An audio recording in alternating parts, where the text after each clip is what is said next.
Le SCO d'Angers, jusqu'où s'arrêtera la chute? Je le dis parce que l'entraîneur était parti, débarqué. C'est le président qui vient d'annoncer sa démission. Il veut prendre de la hauteur, c'est ce qu'il dit. Il le précise dans le communiqué. Il laisse le poste à son fils, Romain. Il était en place depuis 2011 et c'est donc une fin de règne alors que le club est au plus mal. Nouveau tremblement de terre pour un club qui n'en finit pas de descendre. Jusqu'où s'arrêtera la chute? Voilà, j'ai envie de vous poser la question. Tiens, Rafael Prieto Santos, ce club d'Angers, quel gâchis quand même. Depuis 2020, c'est terrible. Depuis 2020, mais après ils ont perdu leur meilleur joueur. Enfin, à leur décharge, ils ont perdu leur meilleur joueur. D'ailleurs, on peut se poser la question du pourquoi ils ont vendu la révélation du mondial qui est Unai pour seulement 20 millions, alors que la moitié de la Première Ligue était derrière. Donc je trouve ça déjà un peu bizarre. Mais après, c'est un club qui était sympathique et qui l'est devenu un peu moins ces dernières saisons. Pour des affaires extrasportives. Et il y a eu récemment le coach qui a dit dans le vestiaire aux joueurs pour limite excuser le comportement d'un de ces joueurs qui est accusé d'attouchement ou oui, dans une soirée, dans une boîte de nuit. Dans une boîte de nuit, on a tous touché des petites, moi ou des filles. Peu importe, c'est inacceptable. Oui, voilà. Et ce genre de dérapage, notamment en 2023, ça n'a plus lieu d'être et ça rend ce club un peu antipathique parce que c'est pas la première fois qu'il y a des affaires extrasportives. Le président est quand même visé par cette plainte pour agression sexuelle. Par cette plainte, il y a eu un autre joueur, il me semble que c'est un espoir algérien qui avait également eu des problèmes il y a quelques années. Il y a le directeur de la communication qui est pas non plus des plus talentueux en communication parce qu'il n'arrête pas d'envoyer bouler la PQR sur place. Qui donne son avis parfois sur le sportif, je crois. Exactement. Aussi, en plus, il y a un peu donc la boussole s'affole et on ne sait pas trop où ils vont aller, mais en tout cas, depuis le départ de Stéphane Moulin, finalement, Olivier Talaron, depuis le départ de Stéphane Moulin, qui était vraiment l'entraîneur qui a fait grandir ce club, beaucoup de stabilité, et qui a donné de la stabilité à ce club. Depuis le départ de Stéphane Moulin, peut-être qu'il l'a senti, Stéphane Moulin, que ça commençait peut-être à tanguer, ouais. Et d'Olivier Piqueux aussi. Et d'Olivier Piqueux. Il est parti avant d'ailleurs, Olivier Piqueux, de mémoire. Et depuis, c'est vrai que le club s'enfonce tout doucement. On a l'impression que c'est une déroute. Enfin, ça ne s'arrête jamais, Luxonor. Non, et puis, tout à l'heure, Javier parlait effectivement de la parole de l'entraîneur qui est Javier. Non, c'est pas moi qui Abdel Bouazama. Exactement. Et j'ai l'impression, moi, que c'est depuis en tout cas cette mauvaise parole que le club a commencé à plonger encore plus. Alors sportivement avant, ils sont 20e de Ligue 1. Avant, mais tu avais encore la possibilité de revenir. Là, ils sont à 14 points, ils avaient gagné. Là, ils sont non relégables. Mais on a vraiment l'impression que c'est à partir de là, il y a une espèce d'échéance. Tout le monde, ça a commencé à plonger. Abdel, il a lâché parce que mentalement, je pense que lui aussi, il a pris une claque parce qu'il s'est rendu compte de l'erreur qu'il avait fait. Je dis bien erreur, parce que c'est un garçon que je connais quand même. Et puis derrière, le président ne les a jamais soutenus. Et on parlait tout à l'heure effectivement des garçons qui les ont quittés. Moi, je pense que c'est Piqueux surtout. Ouais. C'est le départ de Piqueux surtout qui a fait que ce club s'est complètement désorganisé derrière. Désorganisé, avec Moulin également. Mais bon, si un club c'est seulement 2 personnes, c'est grave aussi.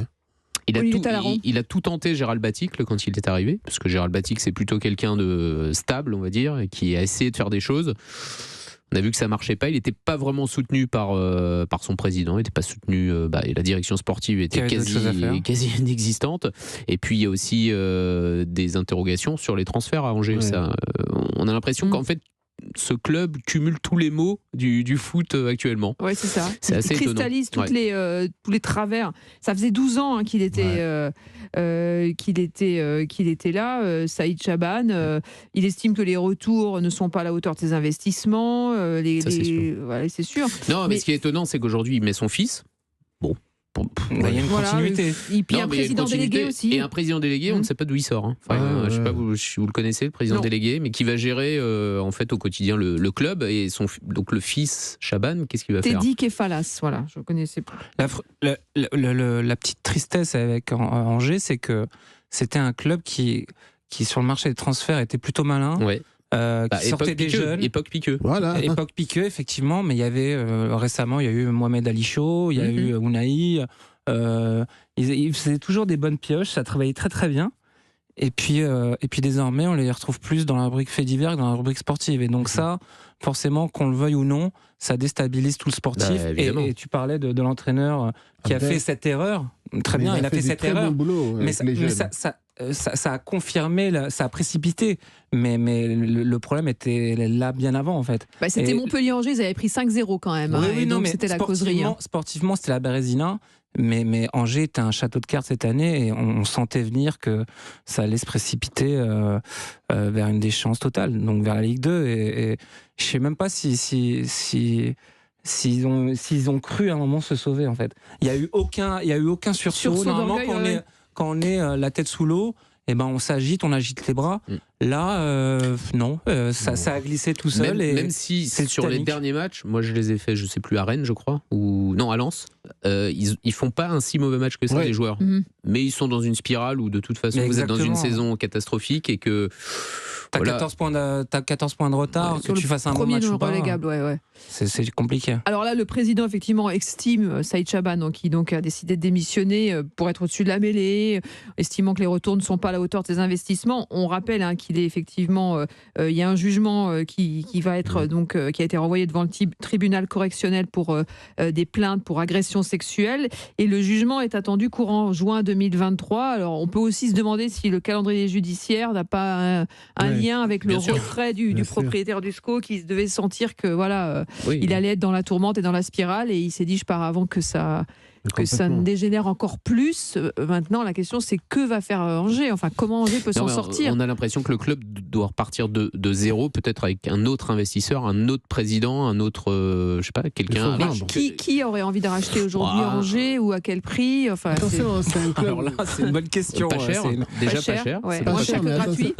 C'est pas cher. Si j'avais les sous, si vous lisez le retour sur investissement, il va essayer d'aller le chercher lors de la vente du club. Après, on sait que le monument du football français, Saint-Etienne, essaie d'être vendu, ou essaie enfin, les deux présidents de Saint-Etienne avait des offres quand même, qui ont été refusées souvent. Mais c'est Saint-Etienne, vous voyez, ils essaient d'être vendus sans vouloir vendre. Il y a une masse sociale, il y a un public, il y a une histoire, il y a une patine. Angers pas forcément la ville de foot. Exactement, avec tout le respect que je dois à Angers, c'est pas du tout la même chose. Et là, ça va être compliqué d'aller chercher des Qataris pour aller investir à Angers. Mais juste avant la trêve, il avait dit, le président, qu'il souhaitait vendre, en tout cas ouvrir le capital du SCO. Donc là, c'est un appel d'air, il prend de la hauteur, Luc, pour essayer d'attirer effectivement des investisseurs potentiels. Mais il a raison. Mais le club a une image déplorable et sacrément écornée. Les joueurs sont sans doute à bout de souffle. L'image par rapport à tout ce qu'on entend du président, tout ce qu'il a fait. Il n'y a pas que le président, il y a des joueurs. Il y a le joueur, le président, l'entraîneur, le harcèlement, c'était du harcèlement moral plutôt. Exactement. Oui, mais quand vous achetez un club, vous avez juste à ne pas garder ceux qui ont fait tout ce qu'on a dit. Les joueurs. Oui, si vous rachetez un club, on nettoie. Vos hommes. Mais donc aujourd'hui, je ne pense pas que ce soit ça qui puisse empêcher qu'Angers puisse trouver un bon repreneur. Si le mec il aime vraiment le foot, il veut du foot, je ne pense pas qu'il va s'arrêter à ça. Il va nettoyer et puis voilà. Parce qu'il y a des salariés dans le club, enfin voilà, il y a quand même toute une économie. Non, mais la situation financière d'Angers est compliquée. Donc ils vont descendre sportivement en Ligue 2. On ne sait pas s'ils vont rester en Ligue 2. On ne sait pas s'ils peuvent être rétrogradés également. Donc c'est une chute vertigineuse. Oui, administrativement, c'est possible aussi. Et c'est une chute vertigineuse. Jusqu'où va-t-elle s'arrêter ? Et est-ce qu'un club, si Angers descendait en national, peut racheter le club ? Oui, c'est un club qui quand même un potentiel, même si c'est pas une ville de foot comme comparé à Saint-Etienne. Après, Saïd Chaban, il l'a repris alors que Angers avait disparu des radars du football français professionnel. Et on va rappeler qu'ils ont un stade qui a été rénové, et avec une magnifique tribune maintenant. Bon, il est complètement vide, ce stade, parce qu'évidemment, cette année, c'est catastrophique. Il y a une forme de malédiction quand même autour de cette équipe, parce que Angers, effectivement, comme Le Mans d'ailleurs, change de stade, stade rénové. Non, mais voilà, je fais un comparatif. C'est vrai. Il y a une petite histoire qui se répète, non mais ça a été dit, qu'à chaque fois que vous changez de stade, c'est arrivé à Metz également. Mais ça refait un super stade, ils ont fait des installations magnifiques. C'est arrivé à Lyon. Non, mais voilà, ça, je dis ça, il y a une forme de malédiction. Alors, ça a commencé à ce moment-là. Ils ont déménagé quand, Olivier Talaron L'Olympique Lyonnais ? Non, Angers. Angers, ils ont déménagé. Non, ils n'ont pas déménagé. Le stade a été modifié. Le stade a été modifié, mais ça fait 1 an et demi. Oui, c'est ça, donc c'est assez récent, quoi. Et donc Lyon aussi, c'est vrai, j'y avais pas pensé. Moi, j'avais pensé au Mans instantanément, mais. À chaque fois.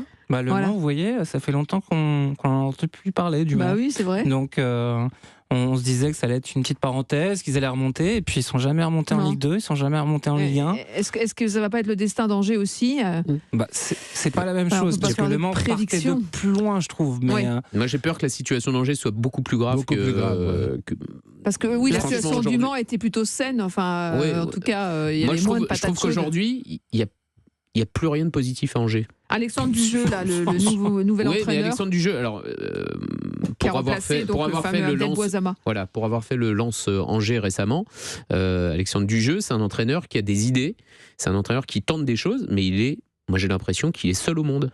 Il est seul au C'est-à-dire monde. Ah ouais. Il n'y a pas de direction Ah sportive oui. qui le soutient. Il n'y a pas de capitaine dans le bateau, quoi. Lui, Ouais. il aimerait continuer avec cette équipe, enfin avec ce qu'il en restera, et de construire pour l'avenir. C'est pour ça que je vous disais que ces matchs sont pas catastrophiques. des Depuis matchs. qu'il est là, Alexandre Dujeu, ça fait quoi, 3-4 matchs peut-être. C'est mieux, mais aujourd'hui, est-ce qu'on va lui laisser le temps de travailler pour essayer de remonter ce qui peut remonter. Voilà, Ouais. je n'en suis pas certain. Est-ce qu'ils ont le choix? Parce que je pense pas qu'ils aient les possibilités d'aller chercher un Excellent. entraîneur maintenant. Hein. Sauf s'il y a un repreneur qui. Ouais, c'est autre chose. Mais Oui. bon, pour l'instant, en tout cas, c'est la C'est chute compliqué, libre. Ouais, voilà. c'est l'enfer. Et on a du mal à imaginer une issue favorable. En Bah, tout là- cas, à court terme, voilà, on voit pas comment la l'issue, c'est la descente Ligue pourrait 2, s'arrêter. Vous parlez de repreneurs. Non, mais aujourd'hui, là- Angers, c'est une très belle région. Je crois que c'est dans les Non, mais aujourd'hui, premières villes de France en termes de Le bien qualité de vie. vivre, oui. Ouais. Mais bon, est-ce qu'un repreneur, mais ça va aujourd'hui, suffire il faut que Saïd Chaban Tienne. parte. Enfin, parte, il est Mais parti. le club mais est sclérosé, t'as il- complètement raison, Oui, Olivier. il faut tant que les mauvaises herbes sont là, Ouais. il faut complètement rebooter ce club pour qu'il redémarre de plus il belle. faut que l'ère Saïd Chaban s'arrête. Bien sûr. Voilà, c'est tout, c'est la seule solution aujourd'hui. Exactement. Le club est trop Vérolé, quoi. vérolé de Ouais, partout. Exactement. complètement. Bon, on suivra le feuilleton en tout cas du SCO d'Angers. Jusqu'où la déroute va-t-elle continuer? On suivra ce feuilleton.